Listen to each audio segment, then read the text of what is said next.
He allowed himself to be swayed by his conviction that human beings are not born once and for all on the day their mothers give birth to them, but that life obliges them over and over again to give birth to themselves. Gabriel Garcia Marquez. Welcome to this week's episode of Warfare, Advancement, and Revisionism. My name is Preston Floyd, and as always, I am your host. I'd like to thank you all for joining me this week. I really appreciate it.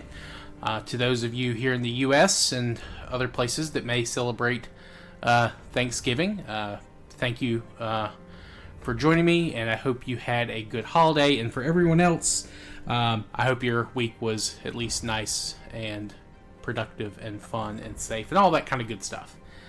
And if I haven't said it or made it clear, I do thank each and every one of you for listening whenever you can, as often as you do. Really pleased with the growth of the podcast this year especially, and just overall. So thank you all again. Now, on to the meat of this week's episode. We're moving out of Mesoamerica and North America to enter South America. And this should take 2 to 3 episodes, possibly 4. And after that, we will be having a few supplemental episodes to go over new crops, animals, metallurgy, urbanization, and maybe another topic or two before we truly start Season 4, which will cover 6,000 to 4,000 BC. So we have that to look forward to. But for now, let's go ahead and get on to this week's topic. Now, South America's occupation is debated, but the oldest universally accepted evidence that has been found of Homo sapiens dates to around 13,000 to 11,000 BC. Now, I say universally accepted. There are people who claim that there are older sites, but they don't not acknowledge that the sites that most people recognize as being the oldest are, in fact, actual Homo sapien sites. And I talked about a couple of the potentially older sites last season. But again, anything older is very, again, highly debated. And judging by the amount of potential evidence, any humans moving into this continent would be doing so in extremely low numbers. And based on, the gaps between these, debated earlier sites and when people actually, more regular, more recent dates show up, it's very possible that anyone moving in earlier may not have survived. It's possible they could have died out before, the permanent waves of Homo sapiens moved in. But that being said, I would not personally be surprised if we found earlier evidence than 13,000 BCE. Just because, again, I think North America was occupied a little bit earlier. But, again, it may have been in very small numbers, or it may have something to do with how migration into South America happened, and that might be why there is not as much evidence. And I'm going to go ahead and go ahead and dive into that, which is the next debated topic about South America. And that is, how did people arrive? You have the when, now we have the how. So during the period of time when the Clovis first hypothesis was prominent, it was very widely thought that the first humans entering South America came through the eastern portion of Mexico and followed along the Atlantic coastline, and then spreading along the Pacific and Atlantic coast, respectively, once they got past the Darien Gap into South America. So they entered into that little land bridge, the isthmus there, and then they just split, and then they occupied the coastlines, and then began to move into the interiors from there. Now, if you've been listening regularly, you can probably guess that this theory doesn't work, because there are older sites than the Clovis culture, and that they can be dated to before the ice sheet would have let people through the area that the Clovis migration would have had to have happened. So they may have taken that Clovis route that was originally proposed, but it could have been older. But no, wait, ice sheet's in the way. Doesn't work. So,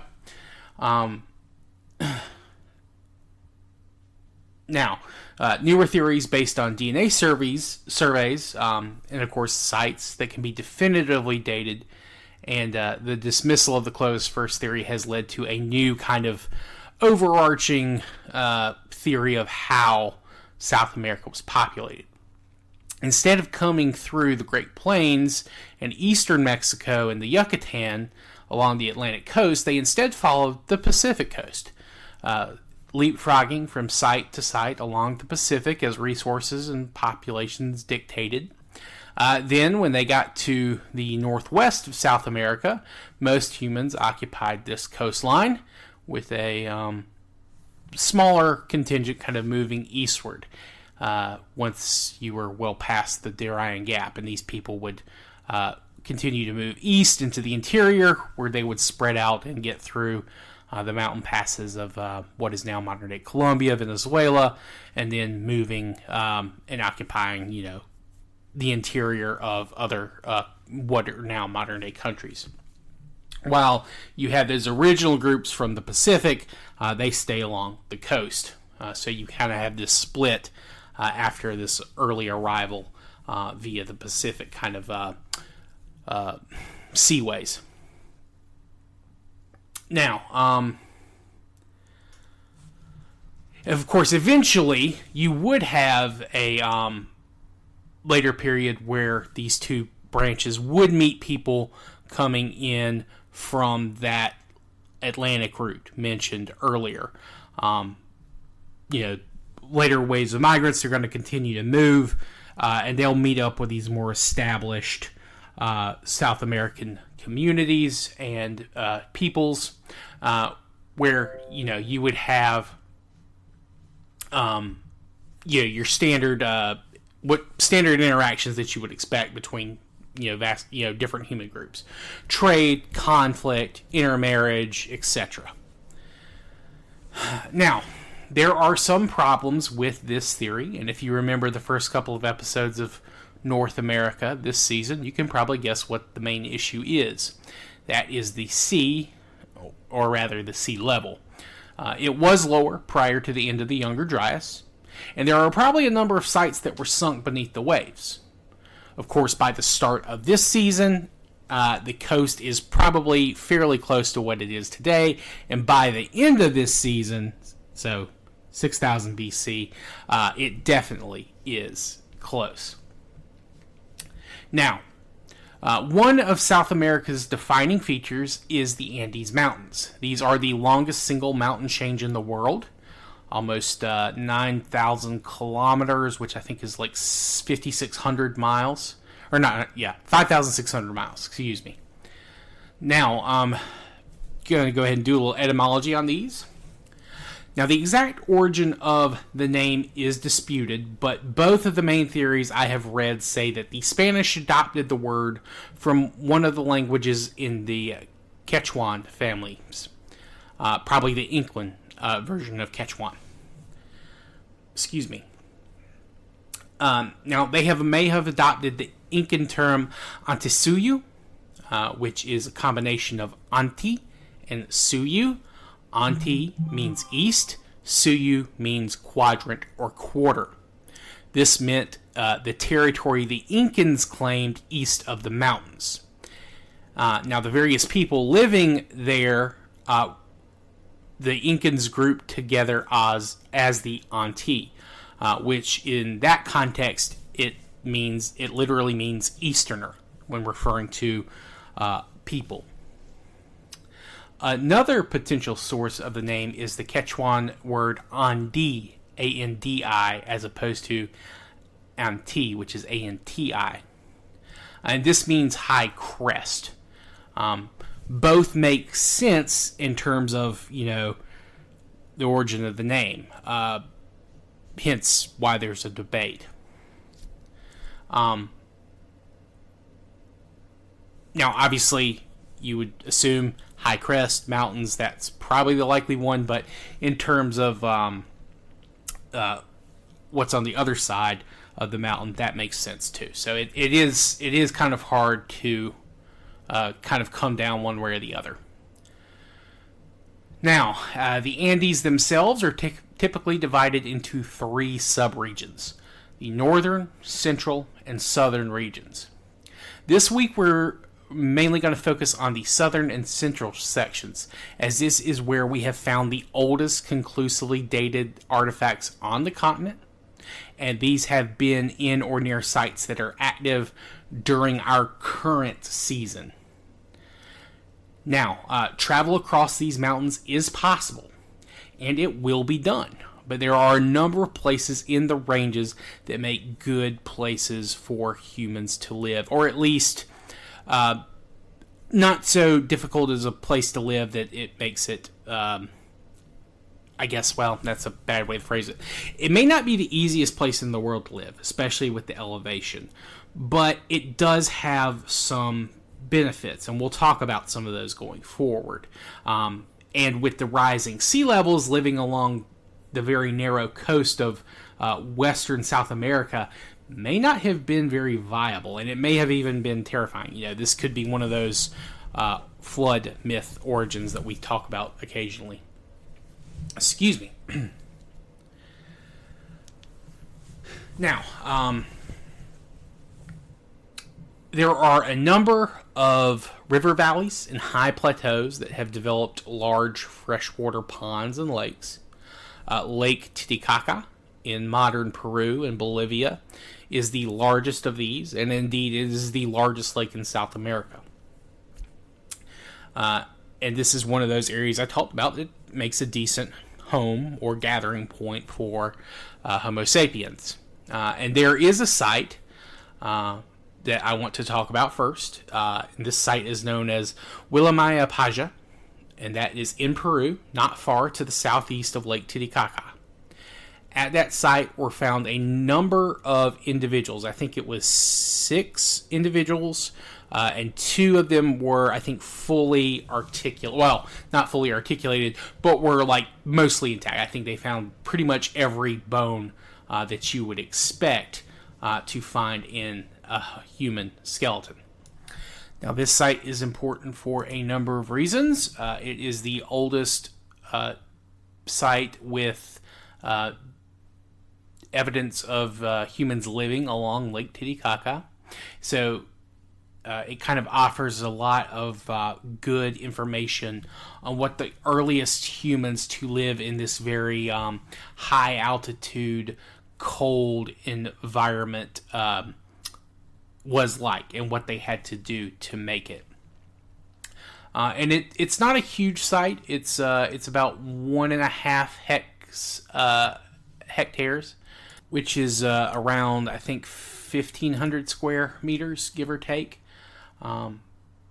So yeah, it's not massive, but it does show, again, a small group, what you might expect from a smaller band of hunter-gatherers.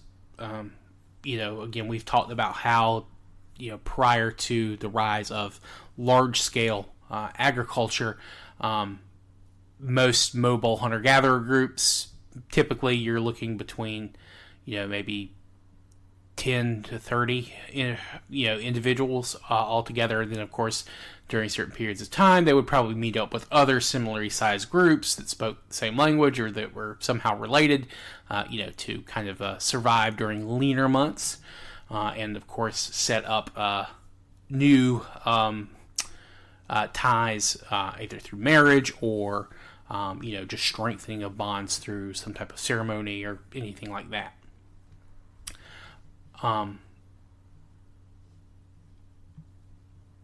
Now, another important reason for this is that 2 of the full individuals they have found are very interesting in relation to one of the things I talked about last week, about how, at least appears to be in the Americas, women and men did not have the exact same type of division of labor that you see in other hunter-gatherer societies, or at least most commonly in other hunter-gatherer societies.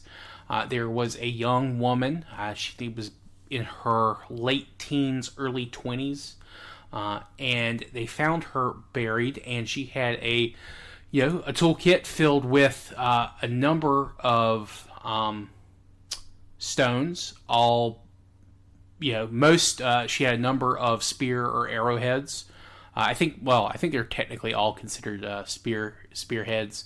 And then she had some larger choppers, a couple maybe of what may have been like rough scrapers, knives, things like that, and a couple of stones that would have been useful for breaking up rocks to make more arrowheads and things like that. So this is again one of those places I talked about, where you see this kind of outlier between American cultures and cultures in the old world. Again, usually what you would see. Now, I should point out that there are people who disagree with this interpretation. Some say that this woman may have been, she may have been a very skilled craftsperson. That she may have been very good at making tools. There's no evidence to suggest that she was using them for hunting. A lot of the things that she have would be useful for things aside from hunting.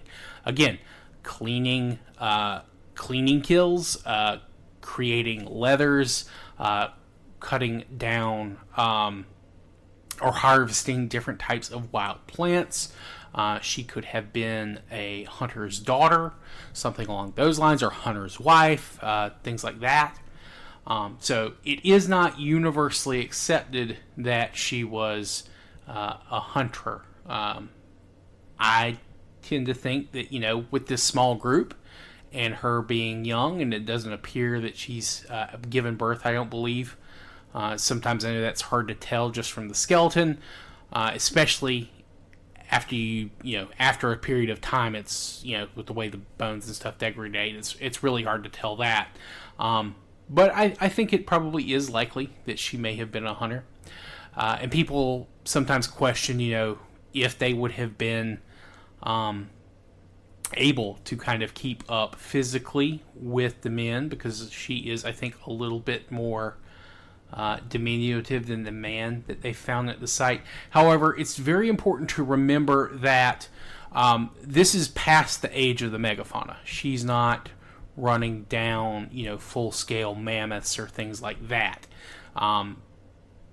And also, it's another thing important to remember, the atlatl, the spear thrower. This is kind of one of the big known tools that we know that hunters are using in the Americas. And the atlatl, it allows you to, very easily increase your range of your thrown spear. And it's not necessarily the hardest thing in the world to master. You could probably become extremely proficient in it, with just a year or two of training. So it's very possible that she could have been, a hunter for at least a year or two before she passed.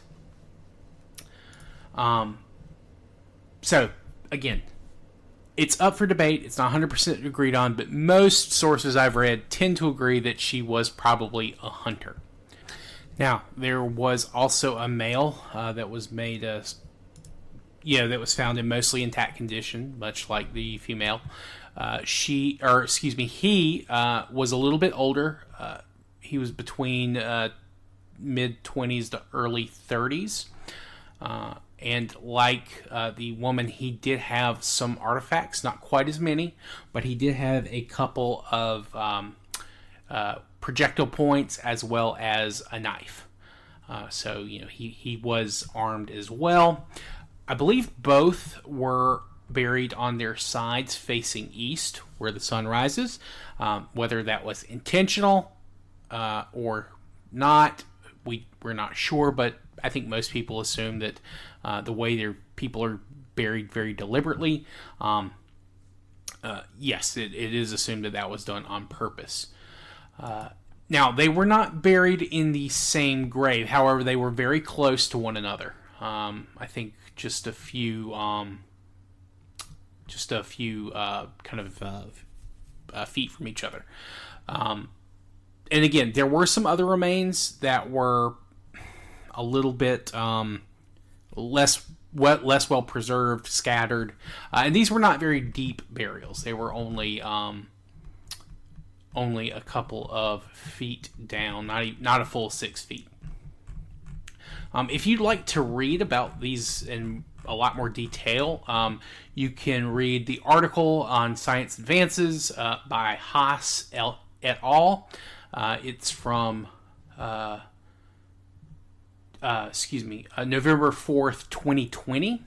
It's entitled Female Hunters of the Early Americas. Now, as you can guess from the title, they don't quite go through as much detail on the male figure, but it also has some mentions of some earlier or some other sites around the same time in different parts of the Americas where female skeletons have been found with a mix of tools. Now, also of importance, these people have been named. The woman has been called Wara Wara, and the male has been called Fakshi. And they were able to do some DNA tests on these individuals. They lived their entire life in the Andes. This can be done by like a isotope testing of their remains. You can kind of see what they're eating, where what type of meals they were having, that kind of thing. You can see if they're eating stuff that is local to the area, or if they're maybe moved into the region. It appears that both lived their entire lives in the Andes highlands, and they are most closely related to the modern Aymara people. Now, the Aymara are a very interesting group, and I'll be talking about them in the future. But whether or not they consider themselves Aymara at this early period, probably not. There is evidence for other groups that would have a small bit of shared ancestry, but it's very clear that the Aymara share the most in common with these individuals, and it's not far from like Aymara. I guess the primary concentration of the Aymaran population in the modern day. So they were mobile hunter-gatherers, and they probably stayed within the Andes highlands for pretty much all of history. Now, when they developed that identity, who's to say? But this is definitely one of the prime ancestor groups of the Aymara. There are others, I'm sure, but no one is as closely related to them as, or no one is closely related to the remains as the modern Aymara people. Wara means star, and Fashi means moon in the Aymara language.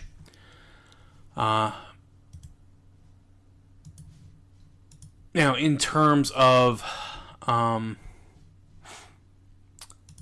diet, these people had they were hunting vacuna, which is like the ancestor or the probable ancestor of the modern llama.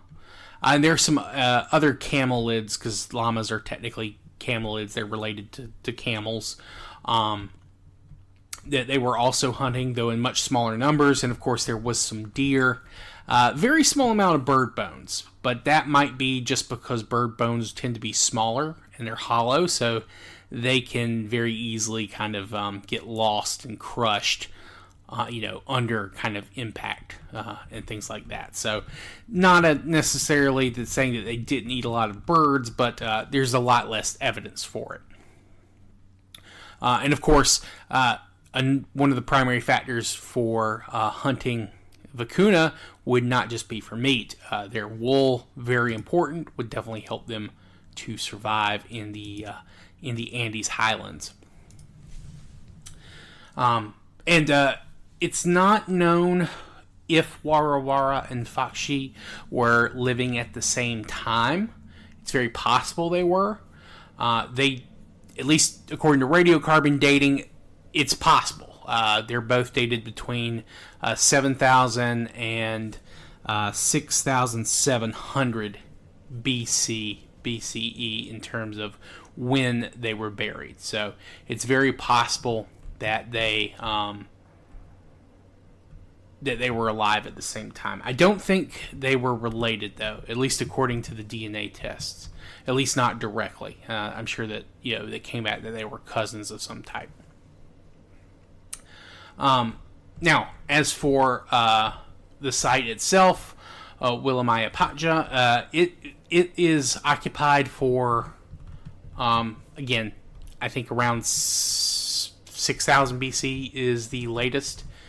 So it's not in use necessarily for a long time, but it is in use for at least the period that we've been discussing for this season. Now,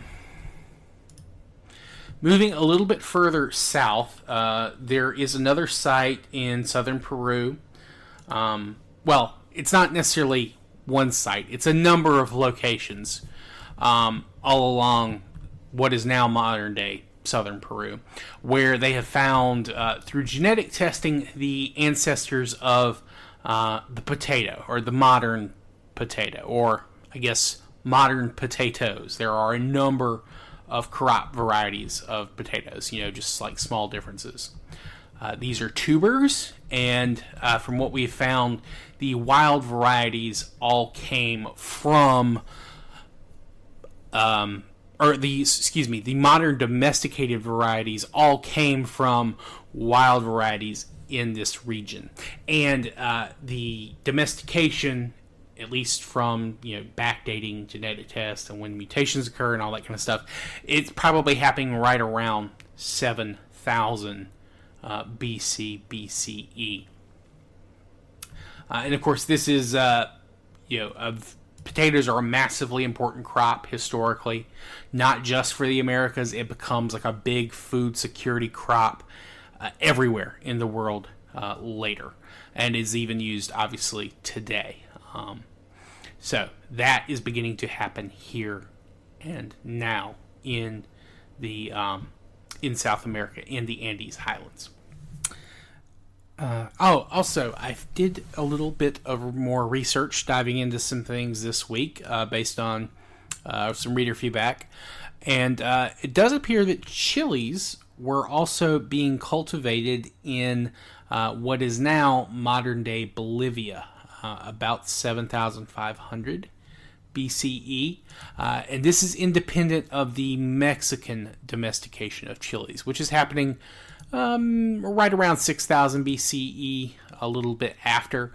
So this appears to be, at least based on current DNA studies and evidence, does appear to be happening independent of each other. So these are two different cultures developing the same usage of crops, so just in two different locations, different species forming, of course, modern or different domesticated varieties later. So this is not something that's strictly spread from the south, or from the north to the south.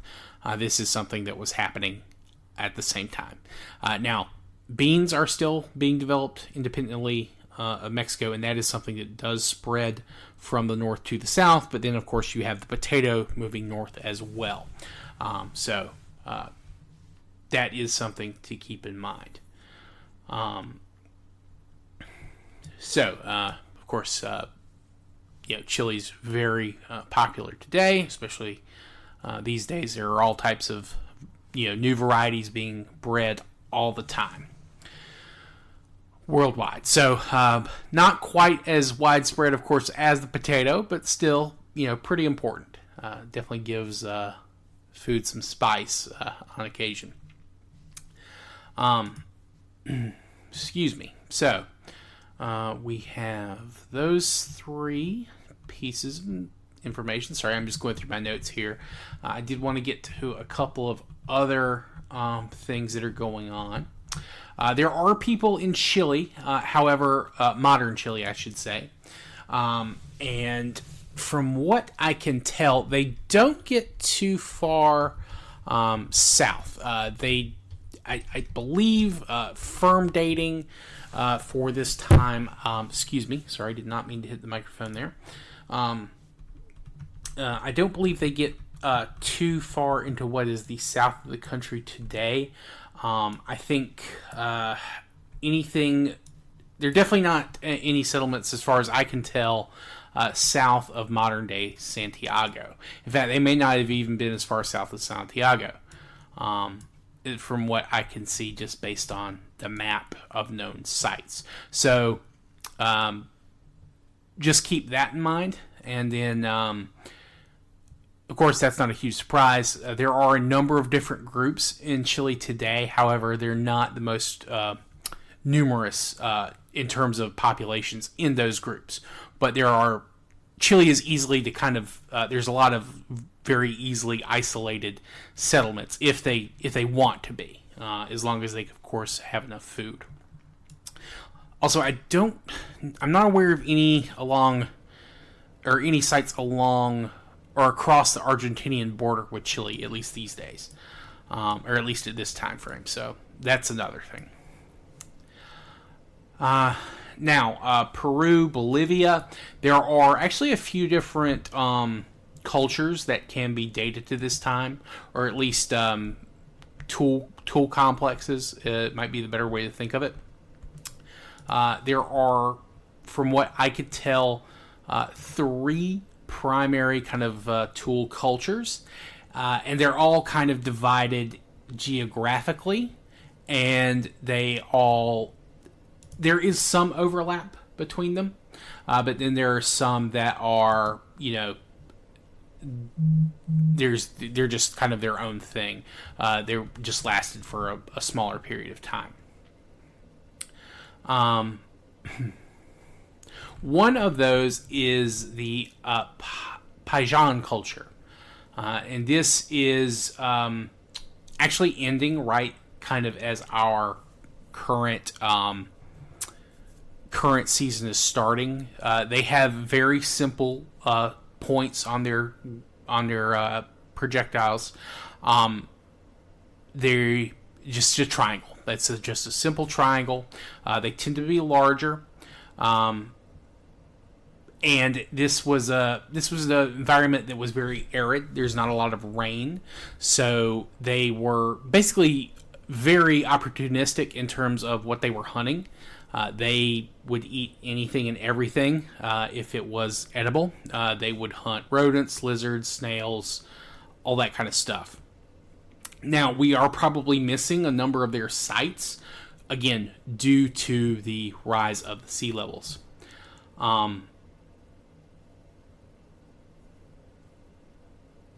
Excuse me, sorry, I was reading some more of my notes on them. Now, they do have development over a period of time. Of course, as they're specializing their tools, you begin to see them have more and more microblades. Like they're getting slowly and slower, smaller, slowly. The blades are becoming smaller and smaller over time. Excuse me, sorry, that was I do not know why I could not get that out. But again, they are disappearing at this point, and they seem to have a very limited tool set. Not much more aside from weapons. They really don't have any type of any other cultural artifacts, at least that I could find mentioned in the literature. They have found some remains tied to these. They have a teenager and a woman who was about 25 years old, and I don't believe they were able to determine the sex of the teenager. Too young; they hadn't gone through puberty yet, so it's hard to tell.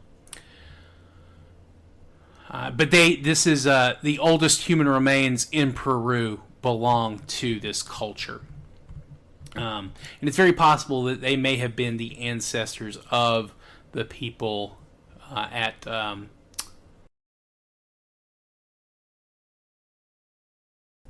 Willamaya Paja.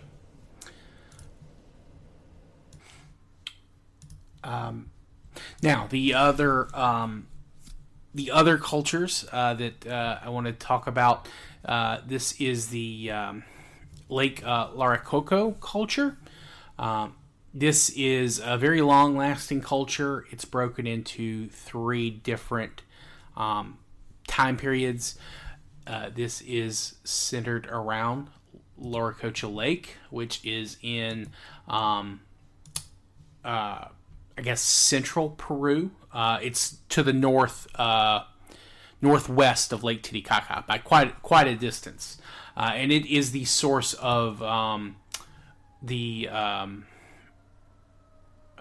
Maranon River, which is one of the headwaters of the Amazon.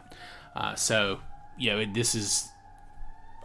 it's one of the. Sorry, got some fire trucks coming. If it's too loud, or too long, I'm gonna cut that out. But yeah, so this river will, of course, cut through the Andes and move into the east into what is now modern Brazil, eventually. Now, again, this is very long-lasting culture. It lasts from about 10,000 BC to about 2,500 BC. The period we're in now, 8,000 to 6,000, is known as the Laracocha I period. And this is one of the pre-ceramic Andean groups. There are a number of these, which, again, we've already talked about a couple of those. But it's very similar to like the pre-pottery Neolithic A and B of the Middle East. So there are a number of different cultures, relatively close by, but due to the environment and the geography, they may have been a little bit more isolated than some of the groups in the Middle East that we've talked about. Another archaeological kind of tool culture is the Amotape complex. And this lasts from about 9,000 to 7,100. And this is a coastal group. They're not up in the mountains. And they were, in addition to hunting and gathering animals, they also were, fishers and things like that. I believe they lived near mangrove swamps, and they would also collect a lot of shellfish. Also, they used chalcedony tools, which is a type of it's kind of a quartz. So their tools are very a little bit different from your standard stone that you're finding in a lot of other places. They also just use standard quartzite too. So they were kind of unique in that aspect of their cultures. And again, all of these are part of the Andean pre-ceramic. As you can guess, there's no ceramics at this point in time. They're, of course, weaving and creating carriers from leathers, gourds, that kind of thing, which they're beginning to domesticate probably in this region as well. But yeah, so that is kind of the central and southern Andes Mountains. Now next week we'll be back. We'll talk about kind of the northern Andes, and we'll kind of also go over what is now kind of northern South America. Places like Ecuador, Colombia, Venezuela, and then a couple of those others as well. And then we'll probably move down into the Amazon basin and talk about some sites there. So I think at least 2 more episodes here in South America, and then we'll finish up. But yeah, I really like this episode. I feel like we got a good bit covered. Of course, if you have any questions or feedback or constructive criticism, please do not hesitate to let me know. You can reach me at waradrevpod@gmail.com. You can contact me via direct message on Twitter/X. I I'm going to try to include some photographs this week when I post the links there to this week's episode. I usually do that on Wednesdays if you're not following there. I sometimes try to include photos of things I'm talking about. So I can include the toolkit they found with Wara Wara, the female around Lake Titicaca. I'm going to include her toolkit in kind of one of the pictures attached to the episode links. So look forward to that. You of course can also comment on any of my YouTube videos. I'm live streaming there most days during the week. Haven't been too active this past week due of course to me traveling for Thanksgiving. Don't really have the setup for that at my family's, but yeah, you can get a hold of me at all those places. So thank you all for joining me. I hope you have enjoyed. I hope you will be back next week. And be sure to like, subscribe, all that kind of good stuff wherever you're listening to me. Share me with a friend, family, all that kind of good stuff. Thank you all. I hope you have a good rest of your week. Goodbye.